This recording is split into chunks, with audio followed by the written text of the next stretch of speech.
Hey, yo, it's me, Pops Van Marmalade, and you're watching the Comics-Related Madness Network. Uh-huh. So come get some. CromCon. CromCon.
The doctor is in, baby. This is Doc Blaylock, and you're watching the Madness Comic Network.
Bloody mud. Rock and roll, motherfuckers! Yeah, dude, those figures had me drumming. Dude, that was some jams, courtesy of Dark Gift Comics. I knew he was a musician, but I mean, he's the full deal. Yeah. Well, Pedro, welcome to the show, buddy. Yeah, dude. How are you doing? I'm doing well. How are you? Okay, I have a very musical last week, so I'm ready to dive into some comic book action. So very musical last week. Wonderful. We had a very musical beginning of the show as well. Yeah, that we did. So that's always good. It's always good. So yeah, we're really red today. Yes, we are red. We're the red man. Don't tell nobody, I guess. We'll get canceled. Yeah. I don't know. I guess we should have sort of officially kicked the show off. I wanted to greet you first. You're here. You're live. How are you? Good to see you. All right. Okay. All right, everybody. Yeah. Welcome to the Ginge and Pedro show. Episode 62, I believe. 62 episodes in. This is going to be a bit more of a fun sort of bullshitting episode. We've got returning guest, three-timer now, Mr. Mike Gatti. We'll bring him out momentarily. But he's becoming a bit of a character on this show, I'd say. He ranks up there. I think Anthony Gambino's a three-timer. Yep. Armand might be three times. If not, Armand, I think Armand's been here twice. Okay, but yes. I haven't done right. I didn't do what the fuck? New Hope, fucking Empire Strikes Back, Return of the Jedi. Return of the Jedi with him. Yeah, I do Armand as a Star Wars poster every time. I haven't done Return yet. Okay. I see. Yeah. So, buddy, what do you say we kick this bitch off, huh? Let's do it. We have high energy. Yeah, we do. I'm trying to get there. Hopefully, our guest will help bring the pain. Yeah. Ladies and gentlemen, you know him, you love him. He's part of the mafia. Michael Gatti. Hey, what's going on? What's up, dude? How nice of you to join us today. Are you Italian? Is there any bit of that? Thank you for having me. Well, I mean, I guess I have Italian background. I mean, I'm pretty much a third generation American at this point, but I mean, my father's father was, raised in Italy. There's actually some confusion as to how his childhood went, because he was born in the United States, raised in Italy, but then came back to the United States to fight in World War II. Are actually very confused as to how that actually happened. Wow. So as far as mafia goes, maybe he left Italy to fight for America in World War II. Was that? Yeah, I mean, I think he returned a little bit before that, but it was like he was born here, and then he was pretty much sent to Italy at a pretty young age, and then he came back right before he was a teenager, just like 13, 14, something like that. Mm-hmm. And then he basically got his mom to sign him up for the army before he was 18. I think he was 17 when he joined. Wow. Yeah, man. And sounds like a true classic hero with that old school. Yeah, I don't know. If I had Italian blood, I would claim mafia ties right away. It's just so cool, man. Know exactly how his family really afforded all that trip back and forth to Italy and in the United States. It's kind of and then my dad said sometimes he made comments like there are people in New York that owed him favors, so we kind of his younger years are a mystery to us. Is it possible you do that? That I feel like almost pretty much every Italian I know has sort of made that joke about being related to the mafia. It's like just I mean, related, maybe not, but involved with, probably. Yeah, exactly. I see. I like it. Alrighty, very, very interesting stuff. And I also get the feeling that you're tall. Is this true? Are you tall? That I'm tall? Yes. Yes, I am. I'm about 6'7". My God. That's tall. Yes. Pedro, how tall are you?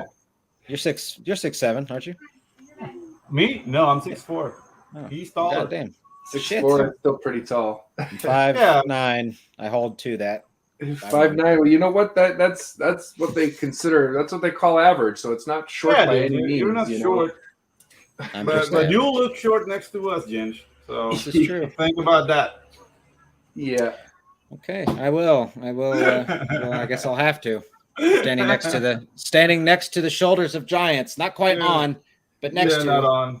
Yeah, that would be weird. You were standing on my shoulders.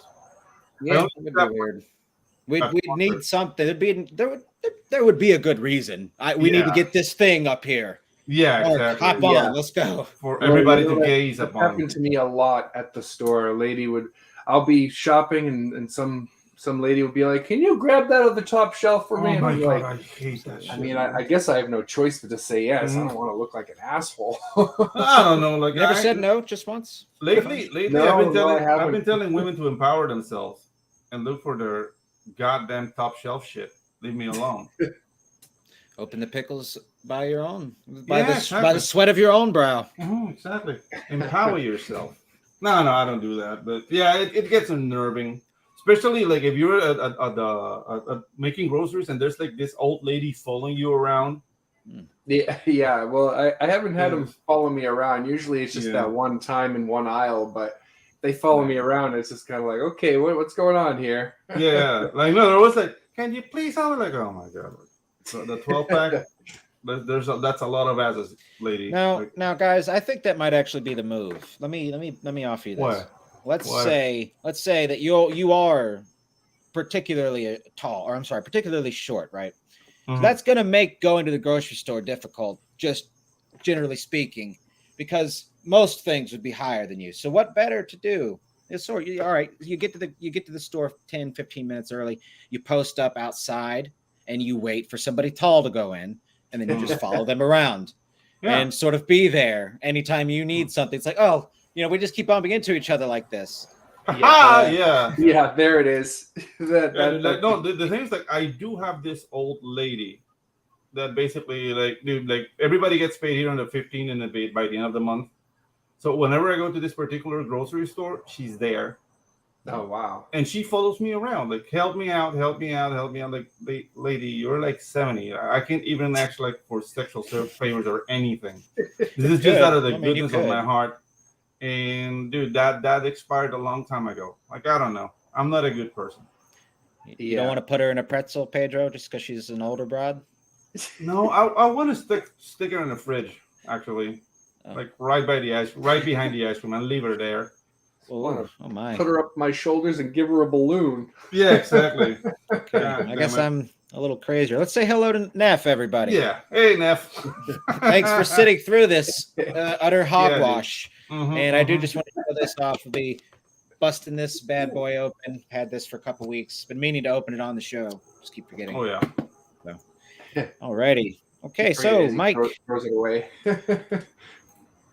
Mikey. Michelangelo. Yes. Do you Michelangelo, Italian? Is that your full name? No. I do wish, though. It's my favorite turtle. So. Yeah.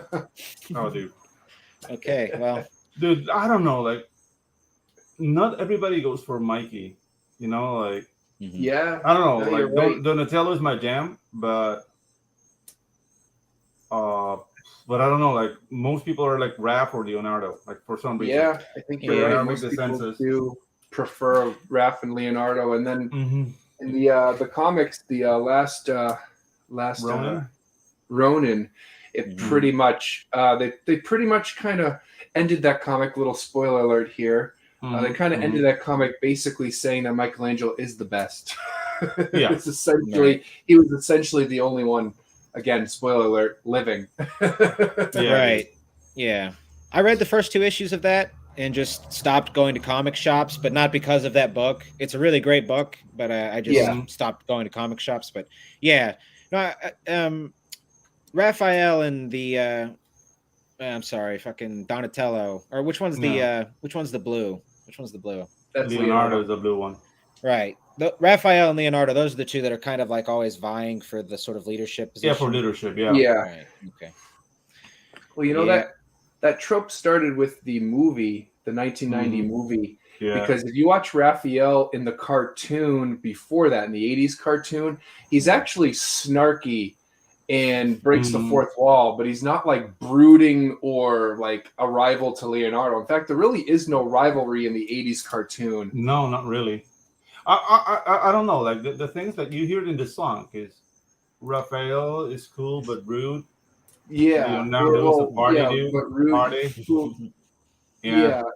And I mean, I get even with this, it's like the song describes him like that, but you don't really see him as very rude. Even no, I guess not really. Like maybe the snarkiness. Well,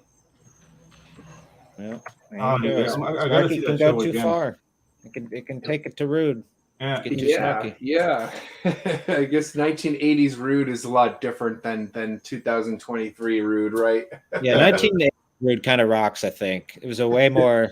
I've been watching a lot of just older movies, and I mean, it kind of just goes without saying, like, just so much better than today, mostly. But oh man, dude, you know how many times I've seen we've all got the nostalgia goggles. Yeah, dude. RoboCop. Yeah, RoboCop 1 and 2. Like, that was my jam, like, for 5 years. That scream where the dude gets melted. That's one of the greatest scenes ever, I think, just in terms of like showing something that probably nobody expected and still getting away with it the way they did. That was a very intense scene. That director, like, that guy is like a Dutch director, like Verhoeven or something. Yes, his name's like a beer commercial. It's like Paul Verhoeven or something like that. Like, that guy had a very distinct way of directing, and like, if you see like RoboCop or Starship Troopers, like, you can feel like the pedigree of that style. But I don't know if he's done anything else. Like, I haven't seen movies like that anymore. And Starship happens to be one of my favorite movies. Period. Starship Troopers?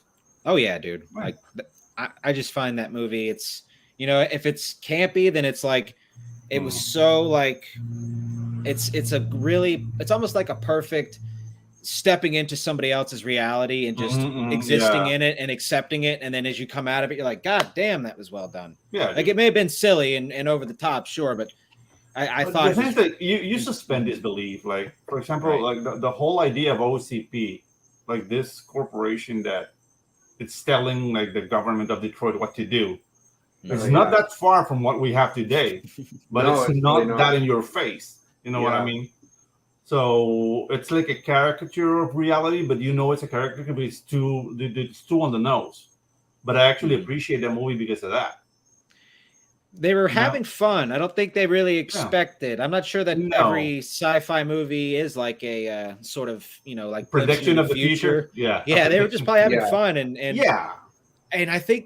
I think we like to sort of, for whatever reason, like it always seems like instead of like trying to, and maybe it's just human nature, it must be really, but like instead of building towards the positive, visions of a scientific future, we do seem to want to go to the worst versions of it possible. Yeah, we have an obsession with the dystopian. I think that, well, I think that started I don't know, it had to start after the 50s because in the 50s there was this like big boom of sci-fi with these great futures, and you had Walt Disney with the World of Tomorrow kind of stuff. Right on. Somewhere along the line, people became obsessed with things like 1984, and then you have dystopian future as a big sci-fi genre. Yeah, it started in the late 60s, early 70s. Yeah. Like you have like the whole coming of cyberpunk, like do like Electric Sheep. No, the Robot's Dream of Electric Sheep. I think it's the first like Philip K. Dick's. Yeah, cyberpunk book. And then you have like movies like Logan's Run and Soylent Green, and it's all about, dude, we're going to shit. The world's going to shit. That's from like late 70s and late 60s, early the whole 70s, and it kind of calmed down in the 80s, but it kept a little bit of that flavor. You know, like the first movie that I saw, that it's still a little bit dystopian, but it was just like, more campy, I guess, was The Fifth Element. That's the first movie that I saw that it was like, okay, this is like the future is like fucked up. There's a lot of trash and everybody looks Magoo, but it was happy. You know what I mean? Yeah. Yeah, there was a movie I think it was the early 90s. It was based off a video game, Double Dragon, and that took place in the future of 2007, which was the future when it came out. But that had like a similar kind of thing. It was like, it wasn't like miserable dystopian future, but it was definitely still like roughed up, and it was a lot of. Well, I guess it was future of LA. So I mean, LA is always a problem city anyway. But remember Escape from LA? Like with Escape from LA. Like, you escape from New York, but this is LA, vato. Shut up. That's funny. Yeah. So Neff's up in here with some interesting stuff about Mavericks, which I'm excited to get into the box here. But he says Mavericks. He says it balances near future optimism with post calamity dystopia. Yeah, and that's the thing, man. That's like the I don't know, like the balance. What do you call the area where on solar systems where like planets are like livable planets you can get? Like it's an area that has a name. It does have a name, and it's escaping because I know it in Spanish, and I'm loosely translating from. Okay, whatever. So balancing that, like have dystopia with a little bit of hope, because you can have like it can be all dystopia, because then like why bother reading? You know what I mean? Right. Yeah. So that's something that like good writers can tend to do that. Like a movie that failed doing that. I don't know why I'm talking about movies so much, but it's just let's do it. Where we're going. Yeah. I don't know if you remember this Keanu Reeves movies. Wasn't that famous? Called Johnny Mnemonic.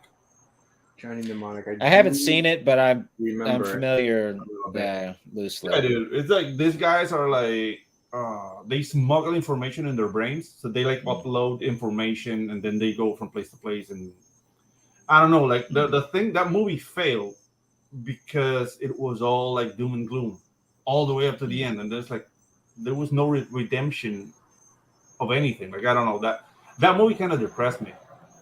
And Yeah, probably why no, I feel depressed. Too many people. You go to movies to not feel depressed. You know? Yeah, exactly. That's why I didn't enjoy The Last of Us, and I know I'm alone on that regard. A lot of people love that game, and that's why I'm Yeah. not watching the series, not because of like Pedro Pascal or whatever. It's just that I tried playing The Last of Us, and it just got me depressed. Like, dude, there's all these people suck. Fuck Yeah, this game. we're I'm not a big fan of that game either. Yeah. Mostly because it makes me want to play Fallout 3. A much Yeah, better exactly. game. You know? Fallout 3 had that campiness of the 1950s, you know, Yes. and that's what made that game cool. Like Last Yeah. of Us is all like Debbie Downer, like meh, meh. Yeah, exactly. It's like even though you are living in this crazy dystopian world, Mhm. it's got a sense of humor to it, Yeah, and exactly. it's got a sense of like hope that like your character could potentially like save these people in DC. That was in Fallout 3. Yeah, You or know? Every Fallout, find your a monarch character of is the like, civilization, you know, just yeah, exactly.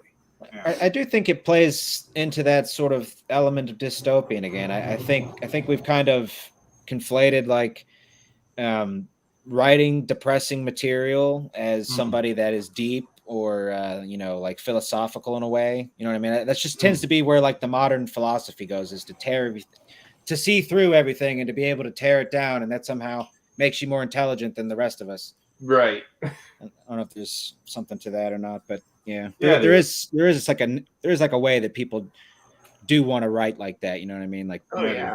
like they're Oh, yeah. rediscovering the wheel or something. I don't Right. know, like Neff is mentioning Blade Runner. Awesome example of a movie that, dude, even though it's always raining, it's always dark, it seems like people are starving everywhere. It's just I have this thing about the replicants. Like, would I dream? Like, I don't know. Like, I didn't feel depressed when I finished that movie, even though it's a very like sad and somber movie. It's just like, I don't know. Just the last Neff of says, yeah. Neff says, I enjoyed The Last of Us, but I liked the mechanics of sneaking around the zombies. The setting had a very heavy sense of ennui, which I think they were trying to balance with the hope of that Ellie brought. Yeah.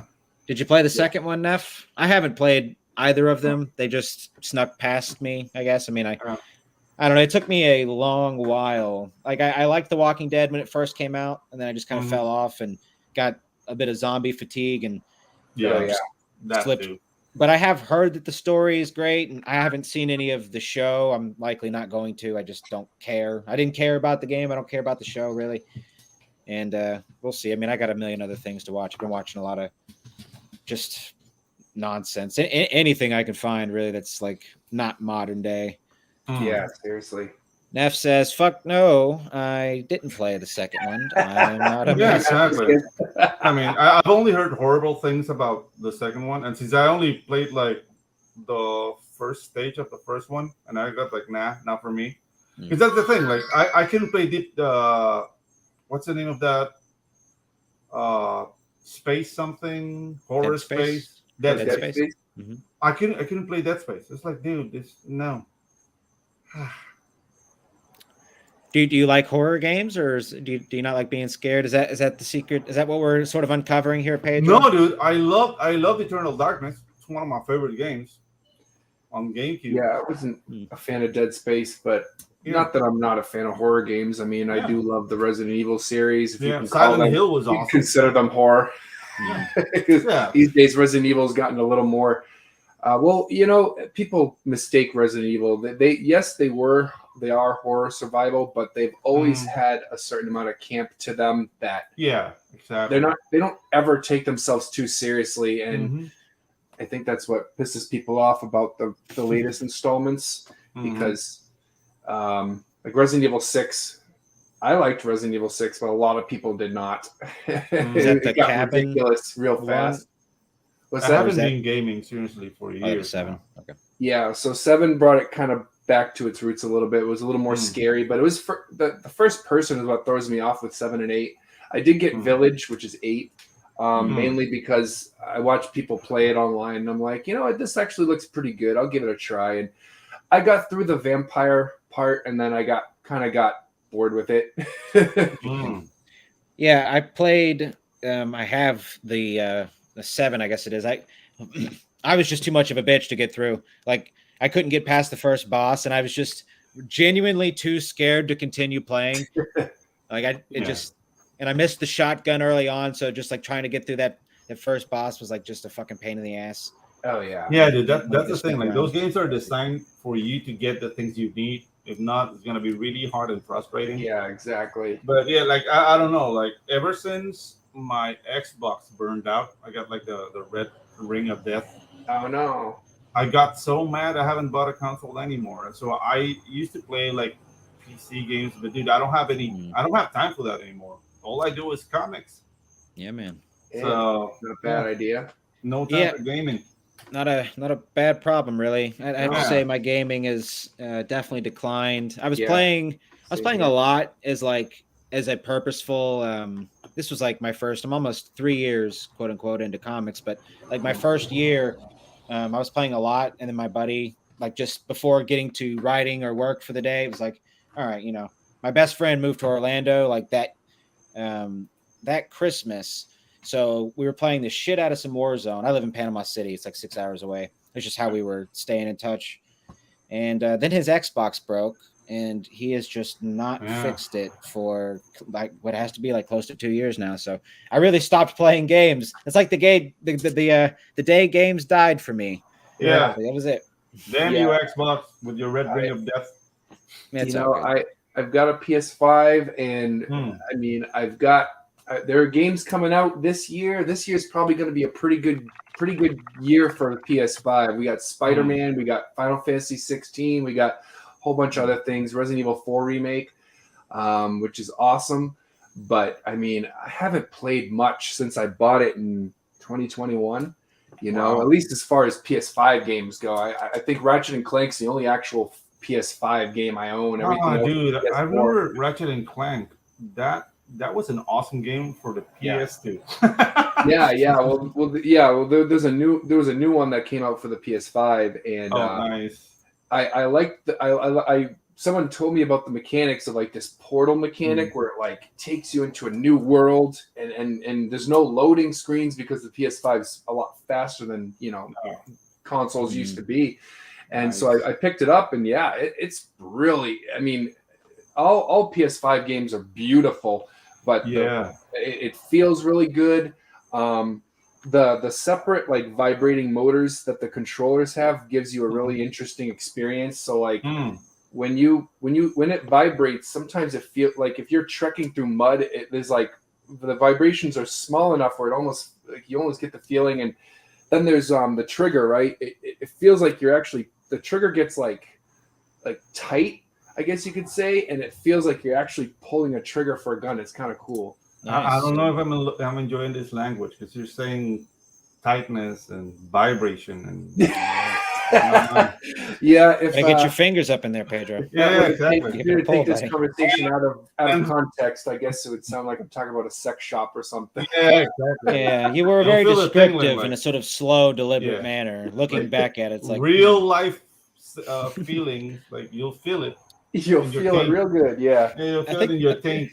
I think the last game that I played that really left just a big mark on me, and I'm looking forward to the part 2. And I don't think I'm going to be stirring up any controversy here, but it was the Final Fantasy 7 remake. Oh yeah. Oh wow. Yes. I think a lot of people's complaints with it was that it was like shorter, like a lot shorter than what they expected it to be, and that they maybe changed some of the order of things. But from what I understand, this is a spoiler alert from and I could be wrong, but this is what I remember reading back then. Spoiler alert for a game that's like 30 years old. Right. Well, 1997, man. That's been out since 1997. Well, this is what I heard, and this is why I said a spoiler alert, and I could be wrong, but what I think they're doing with the reboot series is it's not actually meant to be a direct reboot. It's actually, and I'm not a big fan of like multiple timelines, let's say. Yeah. But what I understand is that this game is actually Sephiroth going back in time, trying to correct the mistakes essentially from the first game, because he knows he's going to lose. I don't know if this is true or not. I feel like Neff or somebody in the chat might know, but I remember I remember absolutely loving the game, and then and just staying away from the internet because all they wanted to do was shit on it. So I was like, "Fuck that." Idea to stay away from the internet when you want to play a game. But then you're right. I don't know if it's. I don't know if they. I did play the remake, and I don't know if they. I'm a big fan of Final Fantasy VII. I mean, it kind of changed the way I write. I'm super influenced by it, probably more that than anything else. As far as I don't know, there's probably other things that are influences too. But either way, like I don't know if it's Sephiroth per se, but it does feel like it is like an alternate timeline. It does feel like they're giving it that route. The guy who's the head of the project is also the same guy who gave us Kingdom Hearts. So if you're familiar with his storytelling style, you could kind of see what he's doing, and he's kind of essentially doing similar thing that he did with Kingdom Hearts. And in fact, the very end of the remake, spoiler alert, feels like a Kingdom Hearts end game scene. like it's basically like the entire like probably last half hour feels like Kingdom Hearts. I don't know, man. Like the whole Final Fantasy VII for me is like a tainted memory because I was part of several like role-playing groups at that time. Yeah. And we're playing a lot of Dungeons and Dragons, and there's this guy. Okay, this guy is not a looker. He's been described as his face looks like the underside of a Volkswagen. Oh, geez. And I will be using that. He came with a character.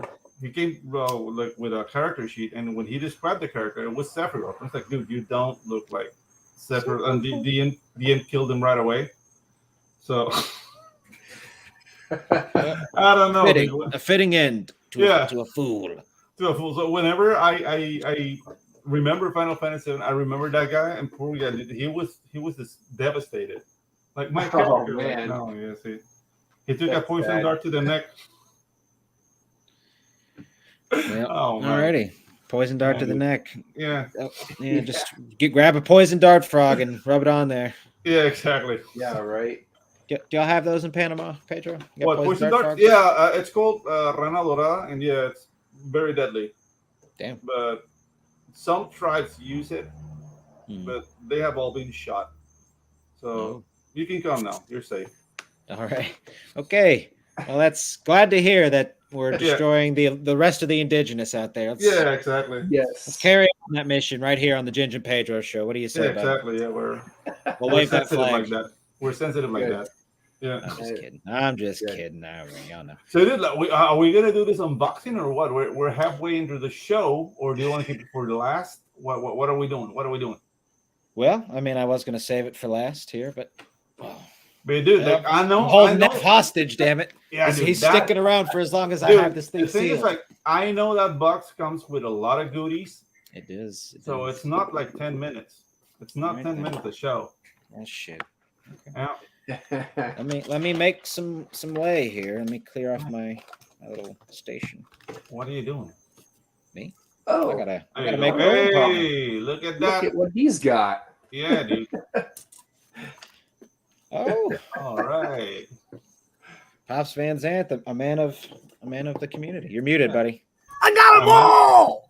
A man of culture. Thanks, Pops. I love how that's like low key. A man of culture. That's like a low key internet like sort of nod to like like dudes that like chicks with big tits or something. It's like a man of culture. A man of culture. Yeah, dude. I mean, if you're into tits, then yes, you are a man of culture. Hey. I can't decide personally. I don't know if we can discuss this on YouTube without being destroyed, but I don't know. I can't decide. We're already past the 15-second mark. So yeah, I think you can talk about the tits and ass at this point. Wonderful.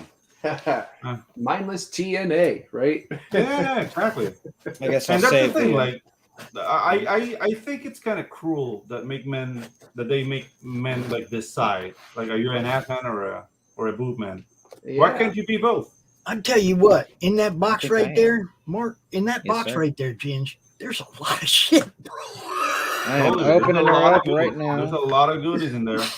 Dude, when I opened that box, I just kept pulling out more stuff. and more stuff and more Oh stuff. man. And you know, the only two things I cared about was the book and, of course, the print with Crom on it, right? Mhm. You know, that was all I cared about. But I just kept pulling out more, and I was like, "Damn, Neff, with all that." There's a one of them phone things for holding onto your phone. There's all kinds of shit. That's crazy. That's good. Yeah, dude. They give It's you all out, about pulling out. Yeah. Yeah, you went all out. I hope you didn't take it in the ass on that one. I'm just saying. Yeah. That was- Oh. We hope so as No, dude, well.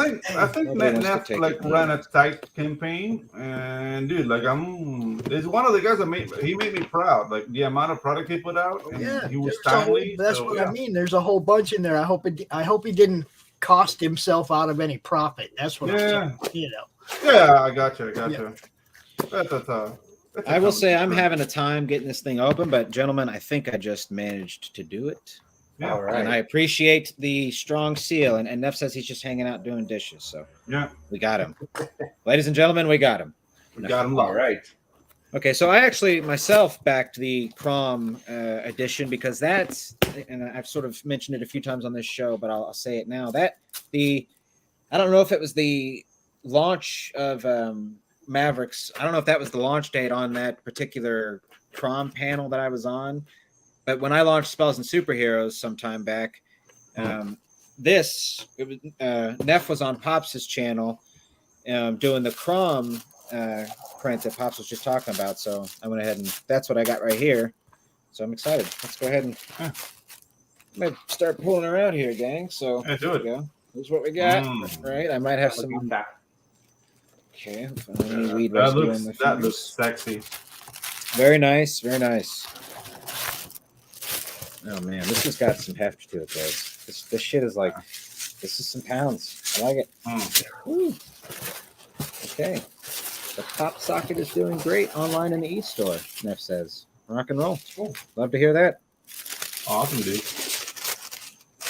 That's what you attach to the back of your phone. Okay, where do I even begin? Oh, yeah. All right, gang. Check it out. The book. Dude, this thing is huge. I did not know it was this big. It's Yeah, huge. you I love got to it. find a magazine-sized bag and board for that. Just a heads up. Okay. All right. Once you take the bubble, once you take the shrink wrap off, Mhm. you got to have somewhere to put it. I'm just saying. I'm typically pretty good about like just opening the inside of things like that, just like the top, so I can like basically reuse the wrapper. But this thing is incredible. I had to have something I could seal back up though. Wow. I'm pretty Oh, shiny, dude. Yeah, man, this has got like a smooth matte finish, and then a raised. I don't know. I don't think this is you. I don't. What is this type of raise called, man? This is a. embossed. Like an emboss? Embossed. Yeah, this is embossed. probably the nicest book I've gotten from any campaign in terms of everything. It even smells great. It's got that new book smell. Smells like victory. Oh man, guys, this is the shit. Ooh. Full screen me Pops. My hands are full, as you can see Yeah, here. dude. Yeah. Very nice, dude. Fuck yeah. Check this shit out, guys. Wow. Dude. This has actually got me curious. What was the decision made to? I mean, I'm not even. This just sort of changed the way I look at comics now. It's like, is this a better format? Do you guys think? I mean, are we switching to this, Pedro? Are we doing a magazine-sized book? I don't know. More expensive, I can tell you that. It all depends Yeah. with my discussion with RJ and how much is that gonna make shipping more This is expensive. pretty rad. Your shipping goes by weight, so obviously it weighs a little bit more. Yeah, no, and the size also. Yeah, on the size, exactly. So I don't know. I don't want to pass that expense to the backers. They're already paying enough. Exactly. All right, we will pass the expense on to you. Exactly. And I don't know if I can just- afford it. I'm a poor boy, not Merc, man. Neff absolutely killed it. And here is this. This will be going on my Hands wall up, Chris. right after the show. Oh. Yeah, man. And then look over here. I got. You're frozen, Who is it? dude. Am I frozen? Oh, look at that. Ah, there it is. Doubles, Oh. baby. There it is, gang. Mm. Yeah. What's up, Chris Fisk? Thanks for coming by, brother. This is done by Sim, if I recall. Correct. Yep. Yep. There he is. That looks like Sims. Yep. There's banana hammock. That'll do. Yep. All right. Okay. Very cool. What you got there? What you got there? What you got there? Yeah, I don't even know yet. Let's take a look. I've got prints for days, boys. This is incredible. My wall needed some updating anyway, so we're going to be putting some of these on here. Dude, that's a lot of prints. I got a lot of wall. Yeah, you have a lot of wall. My girlfriend's going to love it. No, I'm just kidding. Nice. She's an artist too, and she reads cool. comic books all day long. Like Awesome. pretty much everything that I get makes its way to her little fingers at some point. Oh yeah. Oh yeah. Recognize this piece right here. Boys, let me take a look here. Y'all get to see it all. Back the book next time. God damn I'm it. just kidding. Ooh, dude, this got some Ghost in the Shell vibes. Yeah. Yeah. That haircut. Yeah. Yeah, man. Very nice. Awesome. Or Aeon Flux, maybe. Yeah. The thing with Aeon Flux is that character design is very distinctive. Yeah, it is. Oh, look at that, dude. Dadass.jpg. I love that. I agree. Dude, you know I have a soft spot for tech, so I'm having a lot of fun here. That is Pedro's jam. Is robots. We do quite a lot of them. Okay, if I make a mess and damage my It's boards. an Euro book. I tried to use magazine bags and boards, and the book was too thick for even Silver Age bags. It's not a traditional comic, though. It's a 108-page Euro book. All right. Yeah. Our friends across the pond. Yeah. See how they do. Nothing wrong with that. Yeah. All right, well, finally at the last package here. Dude, if I didn't know Neff, like that would sound very hoity-toity. Like it's not a comic book; it's a Euro book. Oh, real. Well, it's from Europe. I don't know. You wouldn't understand. Yeah, you don't know. Nah, but you're in the safe zone, Neff. Reginald, Sure, man. fetch my slaves, won't you say? Yeah, exactly. All right. Dude, I'm slightly winded. I don't know what that says about me, but I'm slightly winded from opening all this. Yeah. I gotta get my ass back in the gym. And Neff put you to work, son. I've broken a sweat. My armpits are sweating. That's probably just Oh, frostbite. dang. You got them pancakes on your armpits. Oh, Jesus. Okay, gang. Here we go. All right. I apologize for all the crinkling, but I hear some people like Dude, crinkling. that's the sound of victory, man. Don't apologize for that. Victory. Actually, you're right. It's the sound of money. Yeah. A man's best friend is somebody is the sound of somebody uncrinkling their project and enjoying. Mm-hmm. Hey.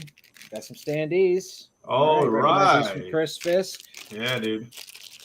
the man and the myth. Very Mhm. nice. Check this out. Ooh. Oh, dude. I'll have to clip these.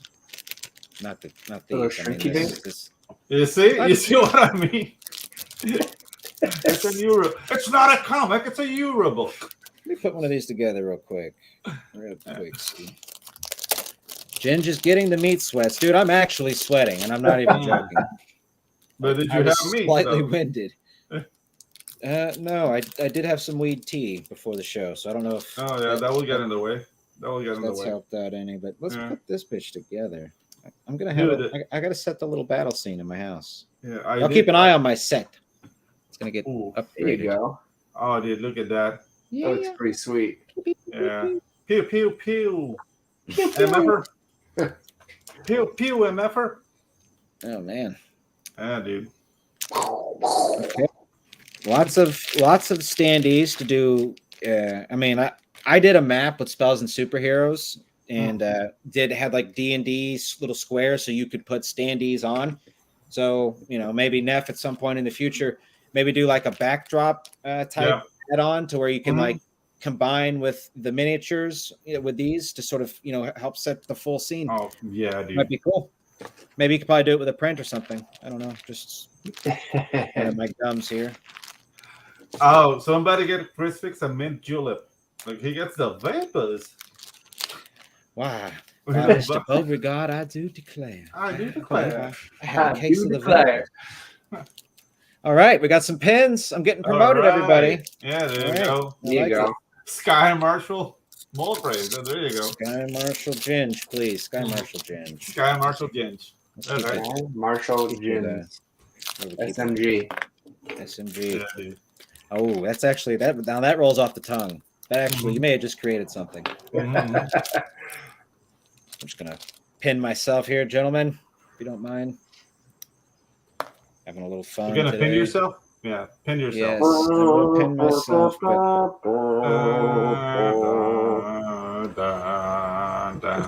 I like it a lot. Let's put I don't know what this- music would actually be playing when someone's pinned Yeah. with All I know is like the graduation song. I don't know. I've been watching a lot of documentaries on World War II, so I won't play the music that's playing on my head right now. Well, I'm dying here right now, so you could sort of play that sort of like what were they the 21 gun salute? I can't get this pin Yeah. on. Actually, no, I'm playing yeah, German two music taps. in my head, Ginge. You don't want that. I'm playing German music in my head. At ease, gentlemen. At ease, gentlemen. At ease. Oh, Rear Chris Admiral. Fisk. Oh, you Yeah. fucker, you. Oh, There you go. Look at that. Oh man, here we go. Pops, Mhm. right on. Right on with all them pins. oh boy.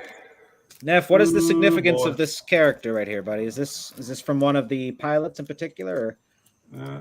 It I is don't know, almost full. I'm gonna have to put them on top and Yeah, on the so- brim soon. Whatever I say will sound racist, so I'm just going to shut up. Oh, Just let your inner ist out, Pedro. Let it fly. Go ahead. Yeah, I don't know. Like this is a safe I space. can see that on a menu. Like I don't.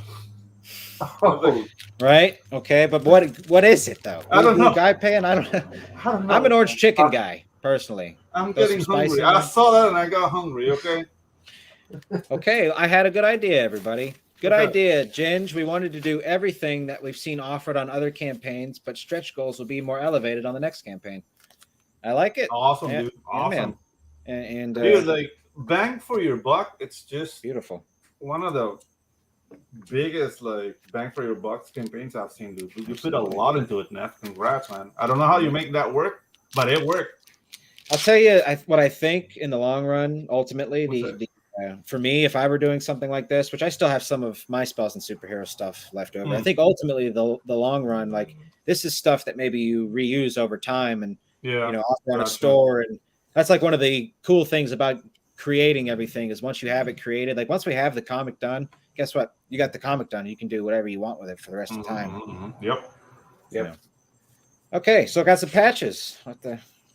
I'm Mavericks. I'm part of the crew now. There you go. My God. There's my rank, Rear Admiral.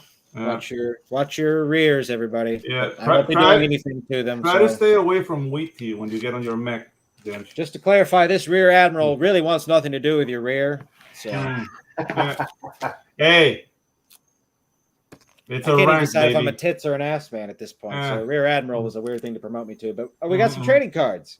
There you go. Okay. Nice. dang, Dude, they went nice. above and beyond. lots Who's of the goodies, artist man. on these right here? Do we know anybody? Taking a guess? Wild guess? Do we recognize it? Do we recognize these? The stylization? Anybody? I don't. Okay, I got it. So no food. Thank you, Neff. I'm still hungry though, but now we know. We made it onto the hat. Okay, so the red and gold pin is the symbol for unification of Zhongguo. We used two superimposed Chinese characters, one for unity and one for the Middle Kingdom. Okay. Nice. Hey, Neff, not everybody makes it on the hat. Just so you know. Mm. Not everybody. Neff says you'll see a lot more of the unification in the next book. Garrett did the trading cards. The same artist did the book. Okay. Nice. Right on, dude. Garrett's a fucking Nice. It's a Gee. beast, man. rock and roll. All right, we are coming to an end on this. I'm almost sad to say at this point. I just would love for more things to just keep appearing. We got a magnet going to my There you fridge. go. For your Appreciate that. fridge. Yes. My girlfriend gets a lot of pictures of other people's dogs for some reason. Like she works at Chick-fil-A and they always bring dogs through, and she's really friendly, and she's so like for Christmas we got like 3 different sets of pictures of like people's Christmas cards, but it's their dogs dressed in sweaters on my fridge. People need to make more kids, man. This whole dog fetish. I mean, I love dogs. Don't get me wrong, but Hey, yeah. I don't do like Christmas cards with dogs. Just like, dude, I get annoyed when people call their animals their kids. Yeah, it's like, ugh. I'm gonna just shut my lid because I know this is a landmine we're fucking around with right now. Yeah, I'm just kidding. You are. Anyway, But no, I'm just kidding. Okay, so this is the thing that goes on the back of your cell phone. Pop stop, I believe. He sort of like slides into your fingers. Oh yeah, fingers. Right in your fingers. Slide your fingers. Okay, pop very nice. socket. Pop socket. That's what it is. There you go. Okay. Pop socket. That also sounds porny for some reason, but. It does sound porny. This has been a very pornographic show, Pedro. Yeah. What the hell are you doing? Yeah. Mike Gatti, what kind of energy are you bringing on this pop thing? sockets and vibrations. Yep. Yeah, dude. Yeah. All I know is I'm taking a shower after this. I feel dirty. Yeah, right. I'm sweaty. I have to take a shower. Yeah, you have to take a shower because you're. Okay, so work. we got a Poker chip? Yes, a poker chip. Nice. Cool. I've not really played poker, but I Yeah, don't suspect you would play this. Yeah. with- PDP started that trend, I think. Maybe I'm wrong. You know, I actually had one of those. Dude, my dog is, speaking of dogs, my dog is becoming a character on this show. I backed, not 84, Johnny Phantasm 84, I believe it is. The one that had Scarlet Heart. And I actually picked up a poker chip out of that. Nice. And yeah, then my dog got a hold of it along with some other stuff the other day. Oh, no. Oh, no. Yeah, Oh, I just came home. I had it placed up on my mantle, and I think just something ultimately it fell off, and I found it on the ground, like All just chewed up. yeah. So I have to replace so much stuff. I don't I even have to replace the dog.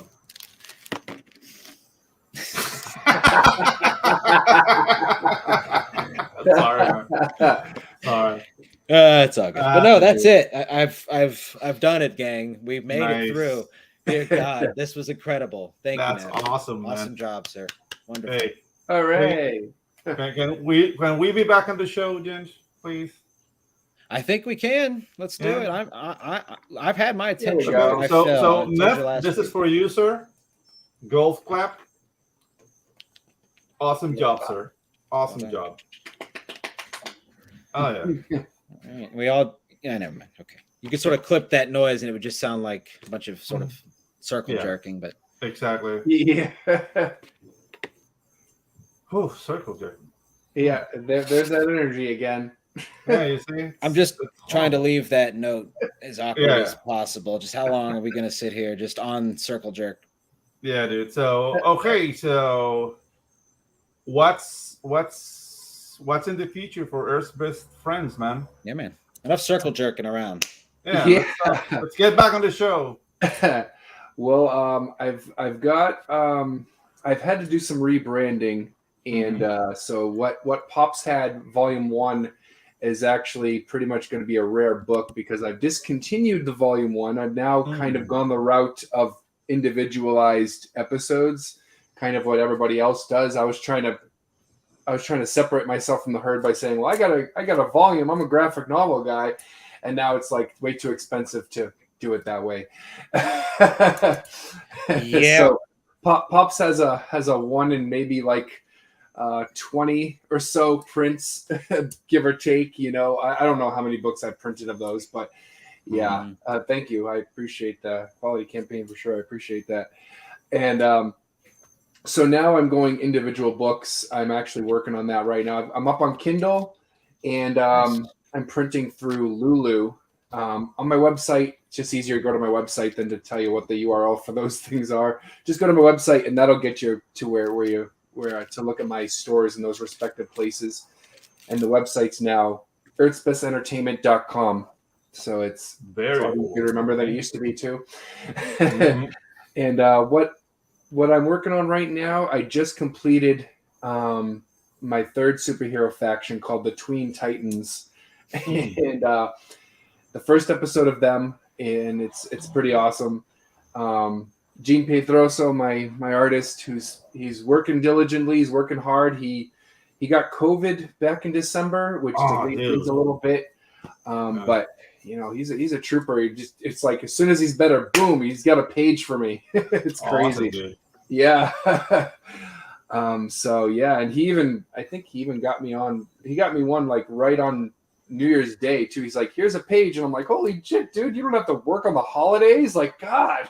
Oh, dude, that's the thing. Like, if you really enjoy drawing, it's not really work, but we do love to get paid. So yeah, right. Well, like you know, he's like yeah. I mean, what I oh, understand, he seems to love my characters, and it's like that's exactly what I've been looking for in an artist this whole time. Awesome, is someone dude. who's who loves this series as much as I do, and that's what he does. So it's awesome to see that from him. And so yeah, I got my first episode of Twin Titans done, and I've been doing on my YouTube channel. I've been doing these things called, well, not that it's my own original idea, but Comics Explained, except I'm doing Comics Explained videos of my own comics. Hey, dude, so that's yeah, awesome. I got a few episodes up on that on my YouTube channel, which is Earth's Best Entertainment. And so the future is basically what I was calling, quote unquote, book 4 is still in the works, and I'll probably have a crowdfunding campaign. I want to say late spring, early summer to finish it off. I had a failed one this fall because I rushed it out and didn't tell anybody. Oh, dude, I was on your show talking about that the last time, actually. I do recall that. Yep, it just happens. You know, you learn and you grow. Yep. Yeah. Speaking of which, Tropical Magic Second Chance campaign should have been launched on the 15th, but I don't know. Like, I haven't spoken with Ginge for so long because we've been so busy. But I want to get more people signing up before we launch. So I'm coming up with strategies to just like start, promoting that. But people are always telling me, like, is your campaign live? Then you can come in. Like, there's no like for promoting signups. So I don't know. Let's see what we're doing. Well, I'll say this: we've done. I think we can just own it. We've done a subpar job in marketing the Kickstarter, and our signups are reflective of that. So we will likely be pushing it back until maybe March or April. Maybe we'll see. Probably. But if we launch like that, we're gonna fail, baby. So all right, it's all good. Yeah, exactly. And I mean, the book is already done. I'm already working on other stuff. So looks right here, in fact. Yeah, exactly. I'm working on other stuff. So I don't want this to like back end like what we're doing, but it's not a good idea to launch a campaign. And yeah, that's the thing. Like, if people are doing their first campaign, dude, if you don't feel you're completely there, don't adhere yourself to the deadline you impose into yourself. You know what I mean? Like, things can be movable, and even if you fail, then dude, you can do it again. But yeah, dude. Yes, I actually kind of agree with that. I've seen some friends launch campaigns. I've seen that happen. Either friends or just people. On Twitter, you see people hold them to a date, and then you'll hear them talk about not being pleased with their signups and still launching anyways. And ultimately, that's the creator's decision. But I do, and I get it makes perfect sense to want to hold yourself to the date. I mean, it's like, I set this date, what's happening. But at the same time, it's like you don't exactly have to, but maybe don't, as long as you're working to correct the issue. I think it's the growing process is what sort of offsets the fucking around previously. Yeah. But all good, boys. No sweat. Yeah, no sweating. We got Pops here. Special shout out to the Thumbs Down Clown. We see you every show. LOL. Thank you, Thumbs Down Clown. Thank you for that. So, Chris Fisk, someone's thumbs downing the channel. Engagement is engagement. Yeah, dude. Yeah, it's all good. Publicity is bad publicity. See this little freckled kid with a why mustache? we acknowledge them and say thank you. Thank you for the view. We appreciate you. Keep watching. Neff says don't launch without. Don't launch without 200 signups, and don't set a goal that requires you to hit more than 40 backers to fund off the basic tier. Yeah, exactly. All right. Yeah, And that's all you can do, man. Yeah, it's an interesting. It's an equation, man. It's an equation Yeah. to success. And the things like there are points for you to hit, and if you hit them, I mean, things always happen, you know. But dude, just cover your bases. This is not a proven, but you see the campaigns that succeed and the campaigns that don't, and you always see like little things like, okay, he didn't do this, he didn't do that, he didn't have like enough presence of their shows, he didn't have a show of their own. Like there's so many things that can basically throw a wrench onto your campaign that, dude, just pay attention. And exactly. Yeah, there's a lot that goes into it. I find indie comics and sort of particularly CG in a way is interesting in that, or maybe just being an indie guy, but being really close to what is like basically constantly evolving business methods. I feel like a lot of CG and indie guys are in that space because comic books typically have a smaller margin, and a lot of people are on beginning their journey, and because of the pushback we've experienced, or others or some have experienced trying to get on basic platforms and being deplatformed, basically forces you to go around their walled garden, if you will, and find new avenues while other people are comfortable making money, and God bless them, at Indiegogo and Kickstarter. The people that basically aren't allowed to play there are having to find a new spot to play, and that requires you to either look or create something new. You've got people that are creating something new. So I think honestly, like some of these other companies, whether they really care about their comic book money, like at the end of the day, what Kickstarter and Indiegogo make off of comic books is probably minuscule. That's what everybody says. So maybe they don't really care, but it's just a cultural warfare issue or something. But ultimately, I think a lot of it's for the best. Tax write-off for those companies now, bro. The movies is what they do. The comics are a tax write-off. They don't even care about them anymore. They don't. That's just the way it is. Their business is the movies now. But that's the thing. Like the thing is, like you can see people will back books. I mean, there's amazing campaigns. Campaigns that have made millions of dollars. Campaigns that have made hundreds of thousands of dollars. These are people that they have like, let's just say like distinct characteristics that allow them to get to that point. But you see, there's the market. The problem I see right now is that the platforms we're using, they don't see us as real money. You know what I mean? Right. So we need to create a space where we matter. Because we're making money to subsist. Like I'm not a huge corporation. I don't have like 100,000 employees. I don't need to make like $2 billion to call it profits. That's Disney's problem. Yeah, exactly. I just need to make this sustainable. So if the spots we're using to sell our books don't care about us, we should make our own. Because in the end, if I get to the point where I'm making like 40K per campaign, I'm a happy camper, dude. I live in Latin America. Yeah. With 40K a campaign, I can buy the country and kill everyone in it and not go to jail. You can promote yourself from Commodore to Presidente. Exactly. El Presidentissimo. And so like you know what? That's my goal.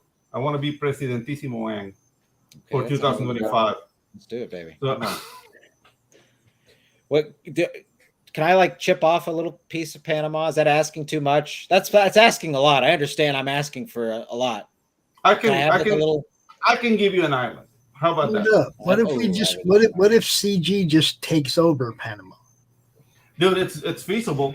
It's feasible. Like with a couple of good campaigns, we can make that work.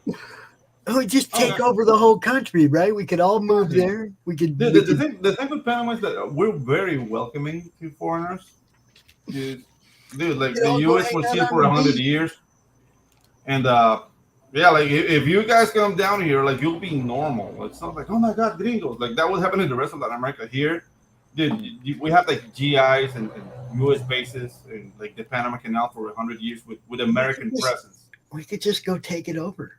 No, we can stop some of the flow of traffic too. Yeah. Oh man. Sure, it's a bit more difficult, but yeah. Actually, that's a huge problem, man. It's a huge problem. Find a game. Okay.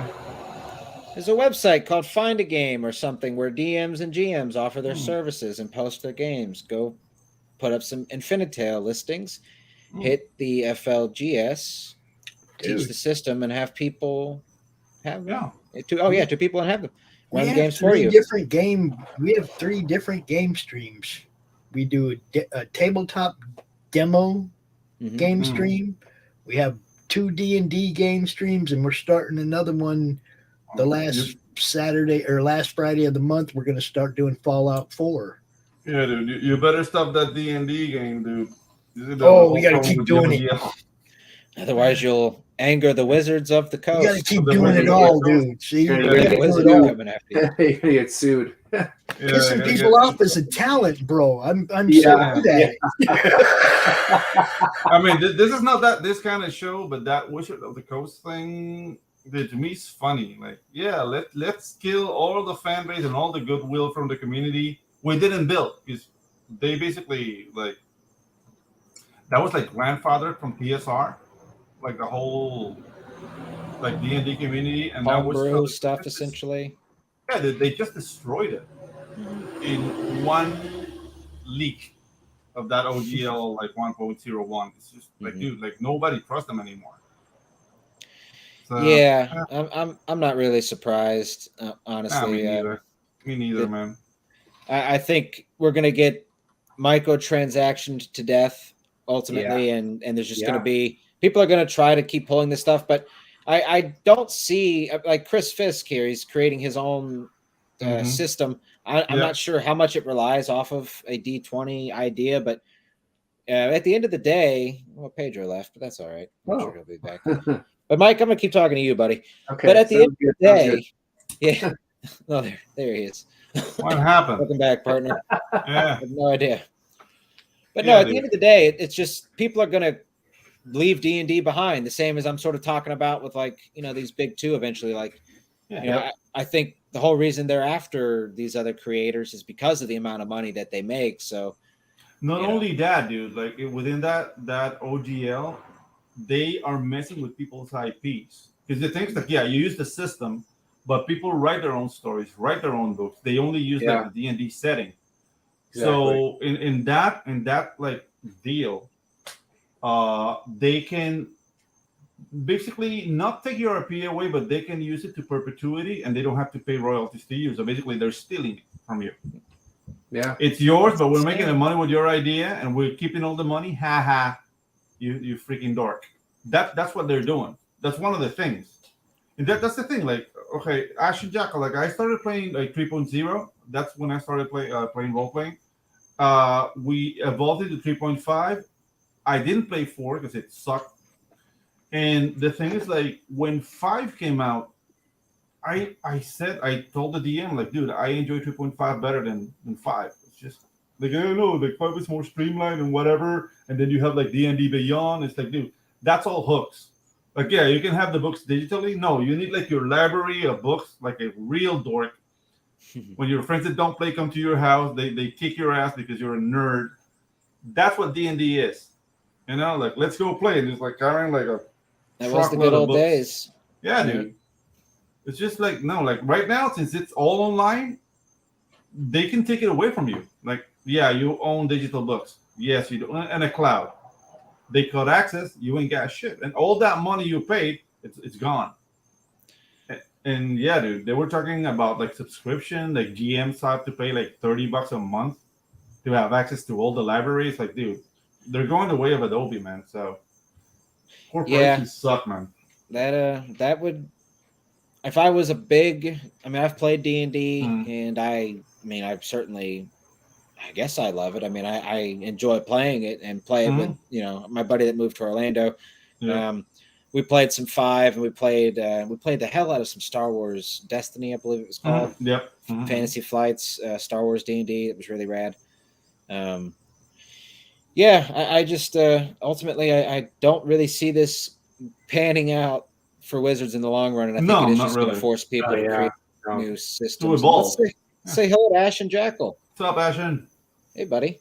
What's Good up, to see you, sir? my friend. One of the earliest guests on the show. Yeah, dude. I can't recall. I actually believe he was number 1, and then Gambino is number 2. Yeah, exactly. So He was our first friend on the show. We got Chris Fisk popping in here. Yeah, Hasbro Wizards of the Coast hired this chick from Microsoft to run the tabletop RPG division. Jesus.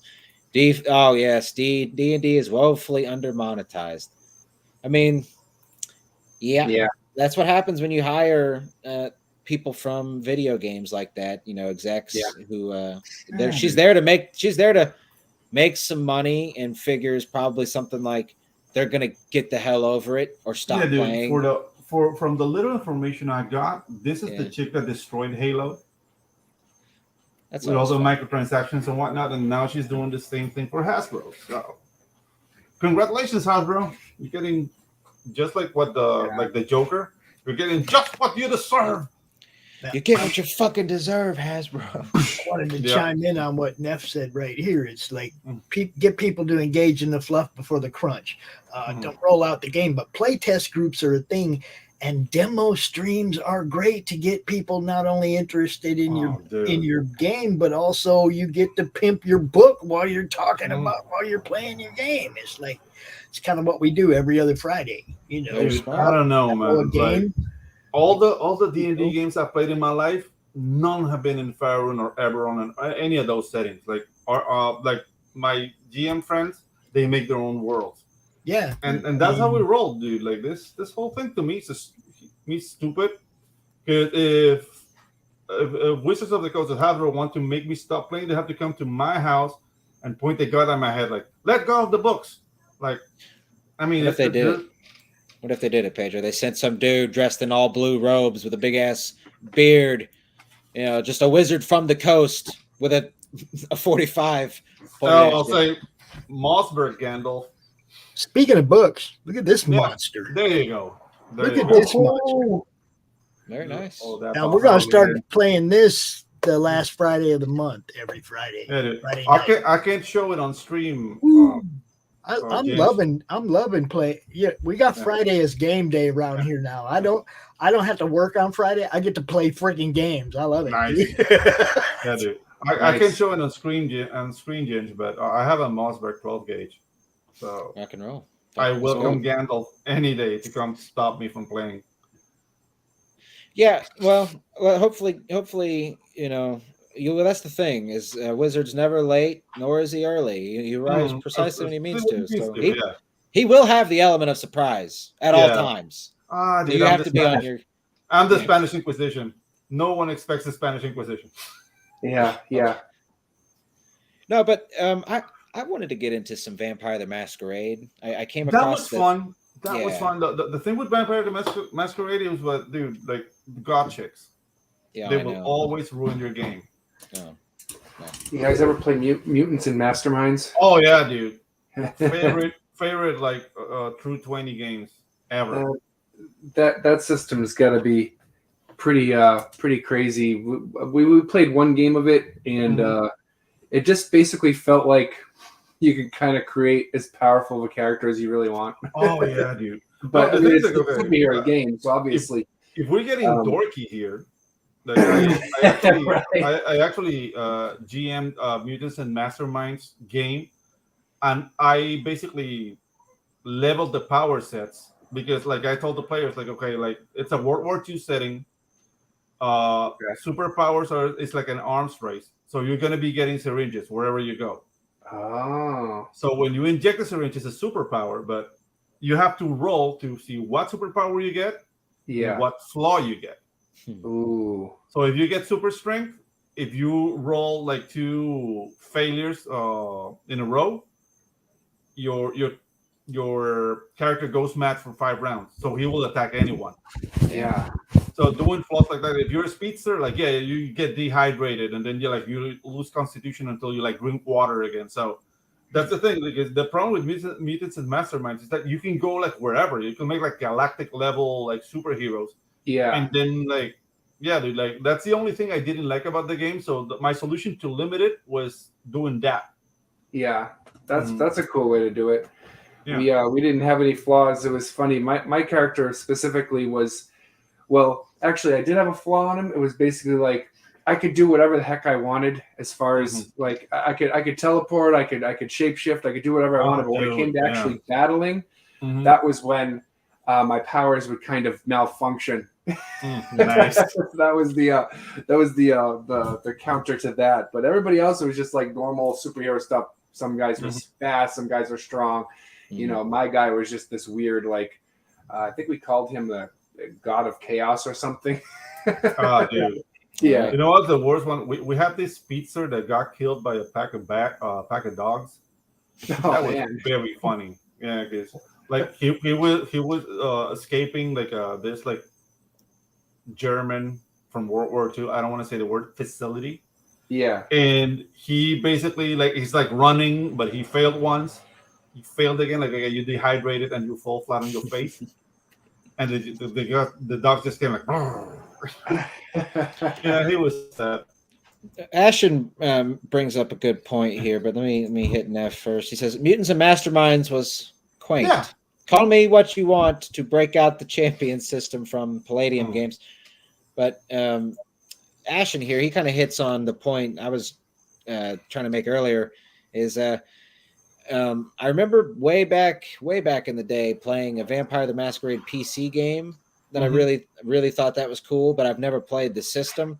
And then I heard it was coming back, and then this was a couple years ago, like they were just sort of redoing a new whatever the hell. Like a couple years back, they kind of revamped it and put out a bunch of new books. But yes, they've definitely gone past or like down the like editing some of the, like getting rid of the Nazi vampires or whatever, and like editing the like just fully like they're fully in the. You don't want to do that, dude. Nasty vampires are the shit. Well, I mean, regardless, it's just more like they're like fully engrossed in the thought police. So I'm just, I don't give that stuff my money necessarily. 9 out of 10 times. Me neither. But I do like what they created back in the day. I do think that the lore is very interesting. Yeah. Dude, the things like Vampire the Masquerade, I think that movie Underworld is based on the Vampire the Masquerade campaign. And I don't know, dude. It just like attracts that kind of like goth, Like I don't know, like when I played Vampire the Masquerade, it was like 2 campaigns and Black Leather, Pedro. Goth chicks destroyed both campaigns. But all the infighting, and I'm cutting myself, and I hate my dad, and it's like, I'm going home. So yeah. Well, that's enough to ruin anybody's game. But let's not hold goth chicks to that standard. All right. That's not. They're some of my favorites in the world. Yeah, it was those groups. Okay, let's say that. But yes, that was the game. Bloodlines. Yeah, that game was the shit. I've tried to play it a few times, just on random computers over the years, and it's never been able to transfer over, sadly. And also, to play Vampires the Masquerade, you need a truckload of die 10s. So keep that in mind. Neff says he has a history with Mark Rain Hagen and Monty Cook. I'm assuming the Vampire the Masquerade guys. Chris Fisk says, I still have the green Vampire the Masquerade book. I have a supplemental I bought off of eBay about the Nosferatu from the White Wolf days. It's from maybe early 2000s or something, but I was just writing some vampire stuff at the time, and I was like, yeah, you were. I was, yeah. I was just like, let me get into the juice. You were like, yes. Ashton says, I don't. I've just seen their statements recently, but they were going hard a couple, like 6 months ago, 7 months ago, something like that. Last year, I remember there being like the talk of the 2 weeks or whatever the hell. The voice actor for Jake the dog. Hey, all right. Nice. John DiMaggio, I think it Bender. is. Yeah, nice. Joe DiMaggio Bender. Yeah, great. I heard that the Hulu was trying to bring Futurama back, but decided not. They didn't even contact Bender's voice actor. Oh man, I don't know if they've remedied that situation, because I remember the internet making a huge stink about it, and rightfully so. Because I mean, why would you not even call the guy to say, hey, we're bringing Futurama back, but not you? You don't even. I know why, so you don't have to have the conversation. Makes your life easier. It's a But, coward. Yeah, Move. but it's like, I mean, that's probably the most beloved character on the whole show is Bender. So yeah, right. He kind of really, it's Bender and strategy. the lobster doctor. What's the name of it? Dr. Zoidberg. Yeah, Dr. Zoidberg. Zoidberg. Yeah. Yes, that's the one. Yeah, the Clan Nos. book. Yeah, Yeah, I'm a big fan of that style of vampire. I love the Nosferatu. Yeah, I just love the look. Yeah, they're spooky looking. They don't glitter at you, try to smooch you. Right? They're just there to scare you, suck on your blood. Those are the real scary ones, though. The ones that glitter and try to smooch you. Oh yeah, those are rape. That to me was the end of vampires. That whole like Twilight thing. Like, no, I'm done with this shit. It's a stupid monster anyway. I'll have to dig it out of storage after the show, but I believe it's the silver and gray one. I'm certain of that. It's a darker colored book, so I'm pretty sure it's that one. It's not very big or in page count, but it's I believe it's the silver and gray. Yeah, dude. Have you played like Legend of the Five Rings, which is like a samurai book? I think it's called that, like that. Yeah. No, I haven't, but that sounds interesting. It was like I played that once, but the thing is like it was like an anime fan bunch. Yeah. So they all wanted to play Naruto, and just interesting. Yeah, the Book of the Five Rings. That's Masashi Miyamoto's book. Yeah, Greatest Samurai of all time. Yeah. Okay, interesting. Legends of the Five Rings was awesome. Oh, hold on, sorry about that. Neff says, called glitterism back in the second edition. It was a bad joke. Then holy shit. Exactly. Now that is kind of hilarious in a way. Yeah. It's pretty funny. Glitterism.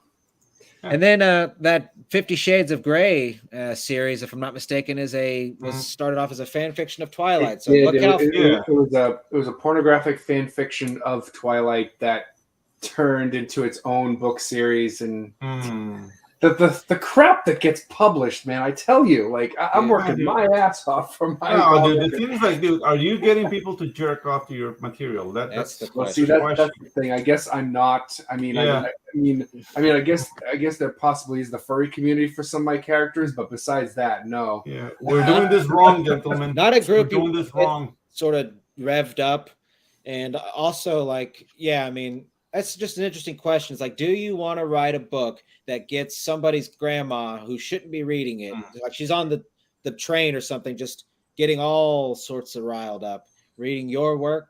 I mean, sure, you took the dollar amount, but you got somebody's grandma wet. Yeah. I mean, that's kind of the trade-off, I guess. It's like sex sells, so if you're not selling sex, you're not selling. It's a real page turner. Yeah, exactly. Real page. We got Wayne Klingman up in here. Some interesting. I have put out mafia porn. Tell us more. This is the most pornographic episode. All right, well, there it is. That energy has been with us all night. This is I'm is interested. This so sexual? Why are we? We shouldn't. It's all men here. Yeah, exactly. You see, Chris Fix has it. Yeah, each copy of Infinite Role-Playing Rules book will come with a small baggie of tissue and lotion. Shit. Think about friction, gentlemen. Branding. I love it. Yeah, friction is your enemy in this case. Yeah.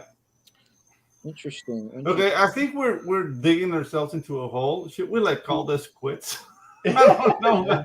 I'm giving Wayne just a moment more. Okay. Let's take the whole big large message. Yeah. Okay, no. Here we go. All right. Okay. Hang on. Before we go, Wayne, may I bring this up on screen? Yeah, let's do it. So he writes mop books at Amazon. I'm checking that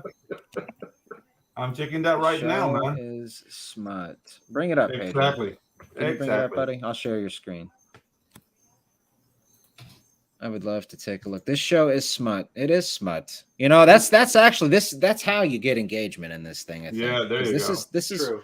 We've kept people for a while talking about titties and asses and titties and ass. Comic books, somewhat. People know what they want. We're just here to give the people what they want. Give people what they want.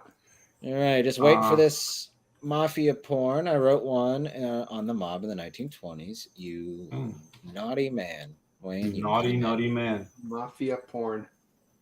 That is. Is there? I don't know how far. I have the tendency to want to push the joke, so I'm sorry. Just stop. Yeah, just stop it. Okay, so here we go. Spanking involved. Here we go. So we got the Buffalo Mob. Is that the book? Wayne says, "Let me share the link if I may." Absolutely, brother. Please. Yeah, do. I have it here. I think I have it here. Let me see. Yeah, Pedro, if you got it, please pull her up. Let's get this thing up. Let's get this up. We got to get this up, guys. This thing. What are we calling this thing? We got to rouse it. Thing. Commodore Ang. Thank you, Zach. Yeah. There you go.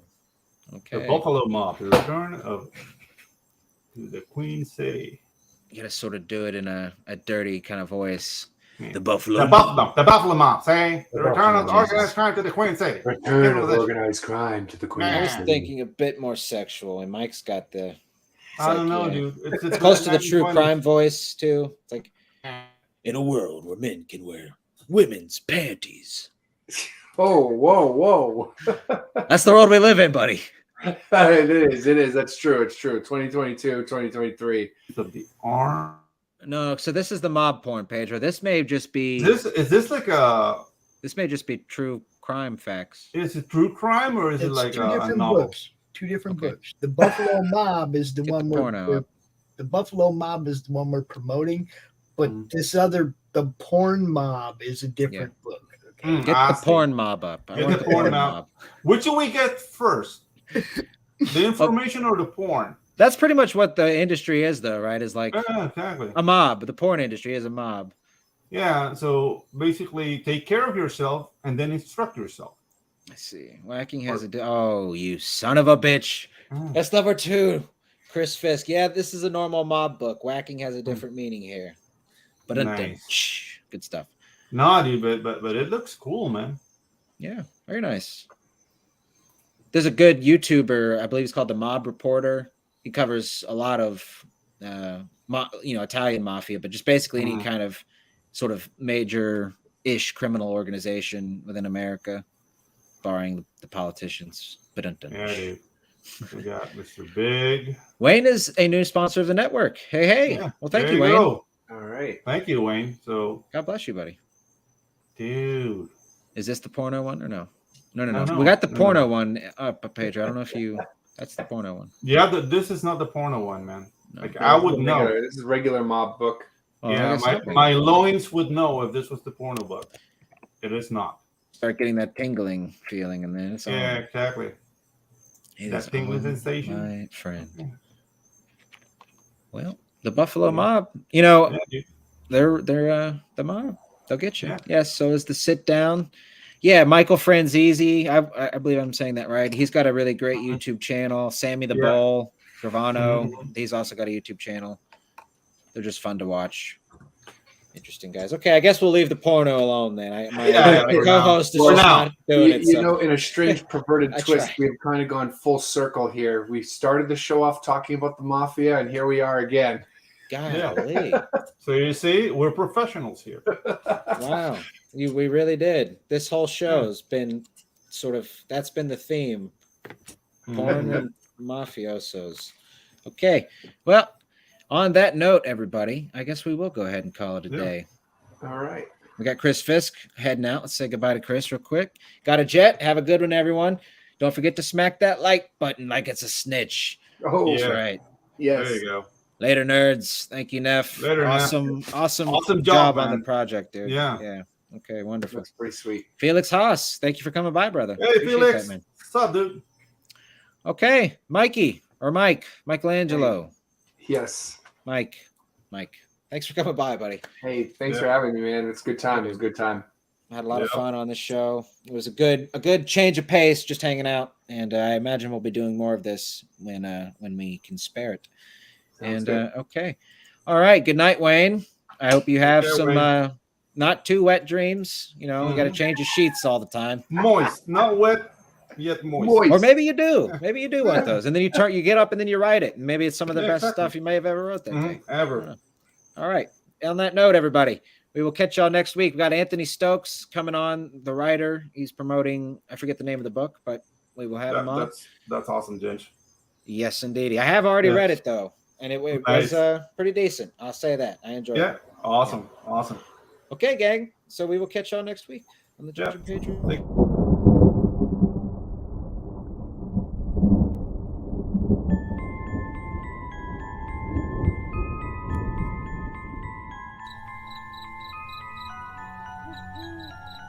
In a world where creatures of myth and legend exist,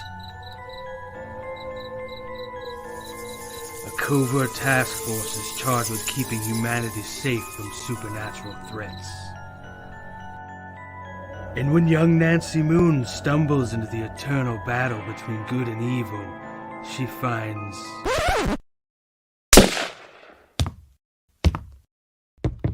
Oh my God, will you shut up? What's happening? Agent Beckett here. Aren't you tired of stuff like that? Want something different? Roll the tape. Whoops. Sorry about that. That's a song I'm writing for my ex. Okay, here we go. Yeah, that's more like it. Alrighty. Welcome to the world of the mythicals. We have it all. Monsters. Magic. Government agents. He's the strong silent type.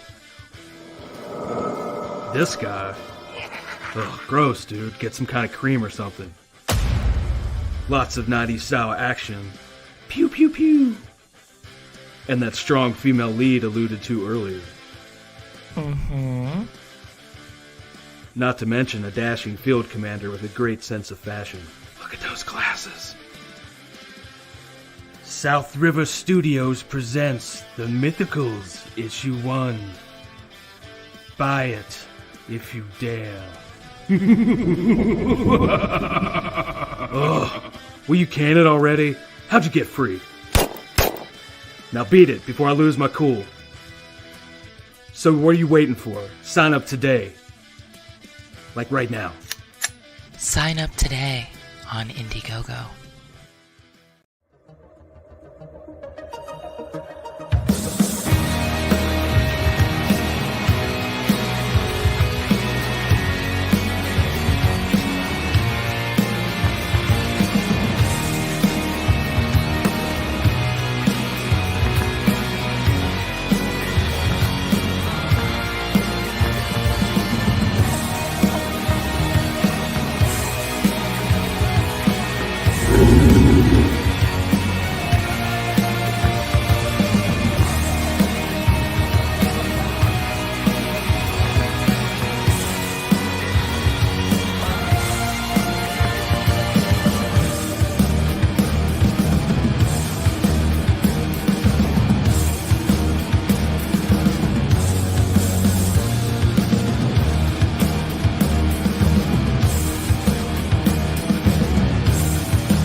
Come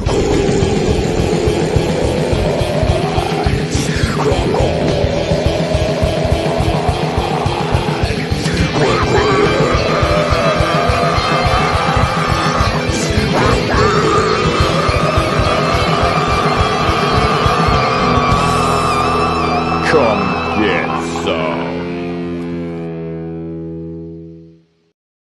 Comic Books for Kids provides comic books to kids in hospitals and cancer centers across the U.S. It's a place where we can all work together to make sure every child has a comic book. 100% of all proceeds go towards the kids. It's about making a difference, and while they're in the hospital, allowing them to fly like a superhero, battle dragons, or rescue teddy bears. We are in every state in the country and now support over 160 hospitals. Every